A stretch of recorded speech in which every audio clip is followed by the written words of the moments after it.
Jaco Fourie hierso van Sierra Victor. Vandag is die 7 Oktober 2024. Ons is besig met boodskap 23 van ons generiese noodplan uitsendings. Ons gaan aan, ons is nog steeds besig met hoofstuk 4, 4 steenposisies, deel 3. So ons gaan kyk na 'n paar punte om in ag te neem. As jy 'n gebou nou inneem en jy maak dit 'n wagpos of jy laat ons oplê daar om beweging te monitor of om die vyand te ontwrig, sou die vyand dan van daardie bepaalde rigting af inkom. Goed, ons kyk na die gebou self, hoe jy moet inrig. Wat jy in gedagte moet hou. Nou wapenlope en loopontploffings, soos muzzle blast, moet nooit by die kant van 'n venster of opening uitsteek of sigbaar wees nie. Staan 'n paar tree terug en vuur van binne die struktuur af. Dit beskerm jy teen kantvuur en sal ook jou posisie verberg. Sandsakke waarop die loper is, moet ook klam gehou word om per ongeluk te begin brand of om stof wat jou uitsig kan belemmer en jou posisie kan verraai op te skop nie. Julle sal sien op julle skerm, daar is 'n illustrasie van hoe so 'n posisie ingerig is. Julle sal ook sien wat ons in vorige boodskappe bespreek het, is sien julle agter waar die manne staan. Daar is 'n uitgrawing of ek weet dit gaan moeilik wees in 'n beton vloer, maar daar is beskutting vir sou 'n handgranaat ingegooi word in die vertrek in of mortiere van bo af. So nie net word hy beskerm van voor af nie, maar daar is ook binne in die vertrek vir hom beskerming teen aanvalle. Goed, volgende punt. Soms sal dit nodig wees om skietgate te skep waar daar nie vensters is nie. Dit moet egter baie versigtig geboor word om nie die struktuur se integriteit te verswak nie. Hier volg 'n voorbeeld van so 'n skietgat. Let op dat die skietgat getyper is, sodat beweging van binne 'n wyeer skootvak kan dek sonder om 'n groter skietgat te boor. Jy kan nou sien van bo en van die kant af. Van bo af, dit is eenvoudig, sodat jy kan meer op en meer afskiet, en van die kant af sodat jy 'n wyeer skootvak het van links na regs. Goed, volgende punt. Wanneer skietgate nie in gebruik is nie, moet hulle toegestop word of bedek word, en aan die buitekant sowel as aan die binnekant, om te verhoed dat die vyandelike magte deur dit kan inkyk en kan observeer of dit selfs gebruik.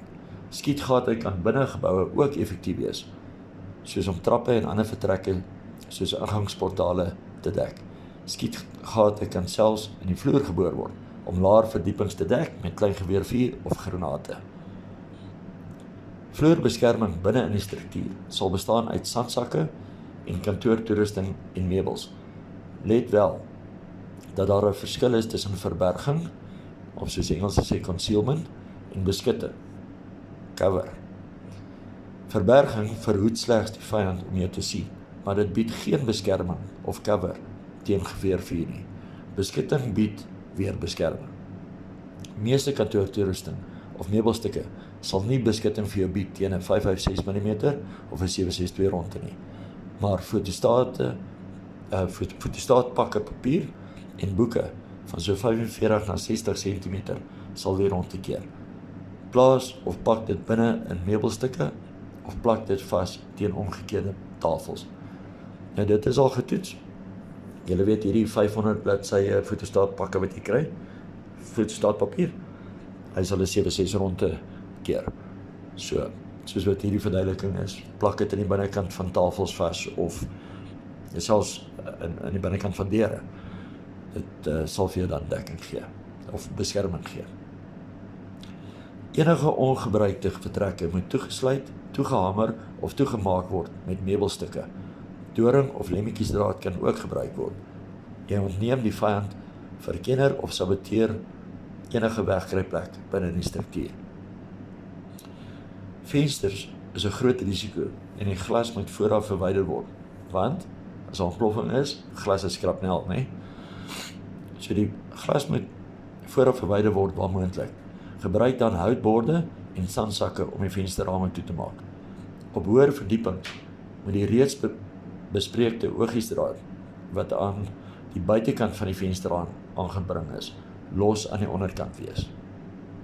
Goed, die rede vir dit is, dit sal gewerpte wapens, soos granate en petrolbomme, verhoed om binne die gebou in te val. Maar as jy onderkant oopgelos is, dan gaan jy granate van bo af kan onder toe gooi nog. So jy maak hom net bo vas. Die oogjesdraad of die lemmetjiesdraad. Net bo vas, moenie onder vasmaak nie. Jy wil nog kan uitskiet. Goed, beweegroetes en ontsnaproetes of noodroetes moet duidelik wees vir elke lid en daar moet streng by dit gehou word. Ook 4 posisies moet binne die struktuur aan elke ander lid bekend wees om tyd te bespaar en chaos te verhoed sou logistiek, versterkings of gewondes vinnige optrede of verspreiding vereis. Posisies binne in die struktuur moet soos wagpos posisies bestuur word, bedoelende dat geen lid sy posisie sonder toestemming van sy seksieleier mag verlaat nie.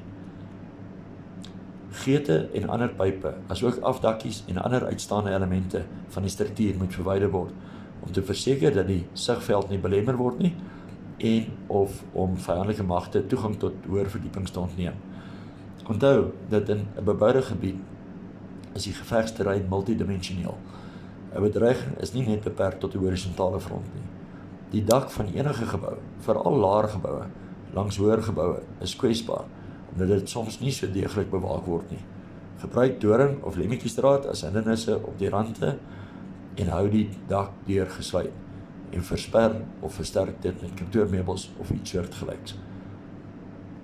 Volgende ding wat mense in gedagte moet hou, lamppale en ander soortgelyke voorwerpe wat skuins gedruk kan word en as leer teen geboue kan dien, moet verwyder word.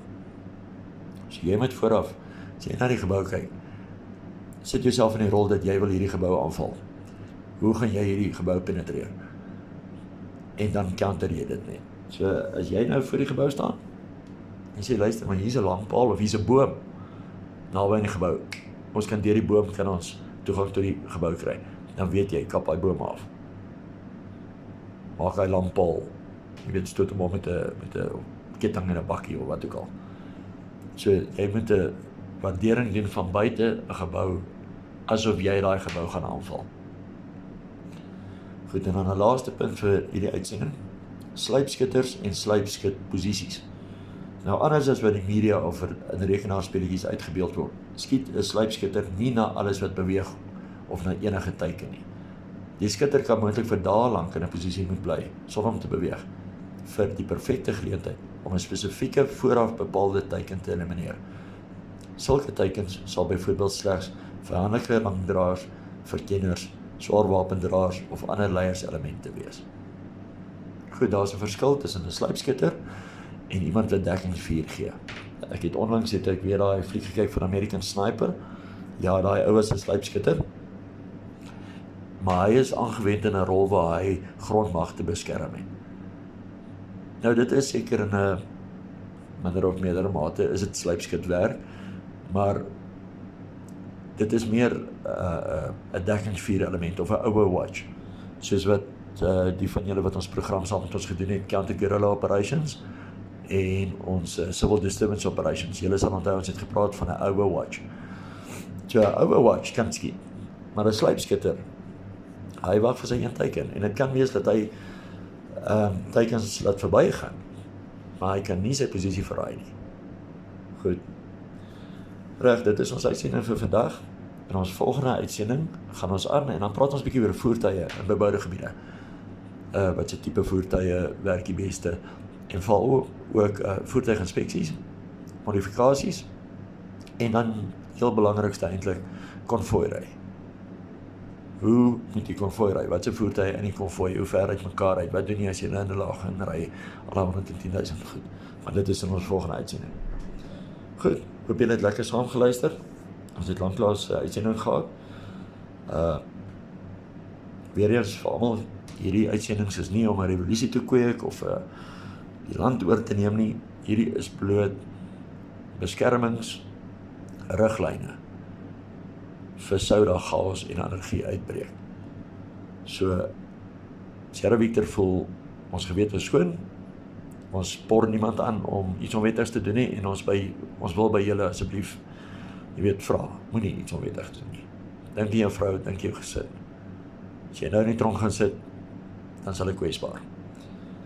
En dan van hierdie riglyne, van hulle gaan werk vir jou, van hulle gaan nie werk vir jou nie. Dit is hoekom ons gesê dit is 'n generiese noodplan.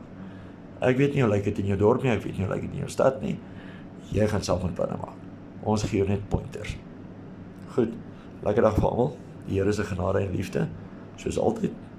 Ons staan vas in ons geloof, ons staan vas in ons identiteit, en mag alle eer na God gaan, vandag, eendag en tot in ewigheid. Goeiedag almal.